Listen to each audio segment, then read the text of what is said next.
عن أبي هريرة رضي الله عنه أن رسول الله صلى الله عليه وسلم قال كل أمتي يدخلون الجنة إلا من أبى قالوا يا رسول الله ومن يأبى قال من أطاعني دخل الجنة ومن عصاني فقد أبى صحیح البخاری۔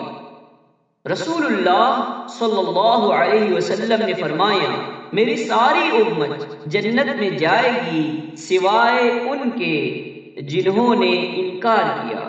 صحابہ کرام رضوان اللہ علیہم اجمعین نے عرض کیا اے اللہ کے رسول انکار کون کرے گا؟